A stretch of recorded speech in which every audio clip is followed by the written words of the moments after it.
নেতাদের কাছে অনুরোধ রাখবো যে আপনারা এমন কিছু হতে দেবেন না যাতে আমাদের ওই গণতন্ত্রের শত্রুরা, যারা আজকে তারেক সাহেবের বিরুদ্ধে বলে তারা গণতন্ত্রের শত্রু, বলে তারা গণতন্ত্রের শত্রু, তারা এই দেশের মানুষের বিরুদ্ধে কথা বলে। বন্ধুগণ, তাই আসুন আজকে এই শান্তিপূর্ণ একটা র্যালির মধ্য দিয়ে আমরা সবাইকে জানিয়ে দিতে চাই, গণতন্ত্রের প্রশ্নে আমাদের কোনো আপোষ নাই।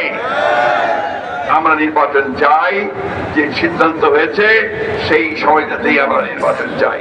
আমরা মানুষের ভোটের অধিকার ফিরিয়ে দিতে চাই, তাদের খাওয়া পড়ার ব্যবস্থা করতে চাই, চাকরি সংস্থান করতে চাই, নতুন এক বাংলাদেশ আমরা নির্মাণ করতে চাই আমাদের নেতা তারেক রহমানের নির্দেশে। বন্ধুগণ, আমি সবশেষে ধিক্কার জানাচ্ছি সেই সমস্ত তথাকথিত রাজনৈতিক নেতাদেরকে যারা তারেক রহমান সম্পর্কে এই ধরনের অশ্লীল অশ্রাব্য কথা বলেছেন। তাই বলে আমরা তাদের বিরুদ্ধে অশ্লীল কথা বলবো না, এটা মাথায় রাখতে হবে আমাদের। আমরা কিন্তু তাদের বিরুদ্ধে ওই অশ্লীল অশ্রাব্য কথা বলবো না। আমাদের নেতাকে অশ্লীল অশ্রাব্য কথা বললে তার মান ছোট হয় না, ছোট হয় তারা যারা এই কথা বলে।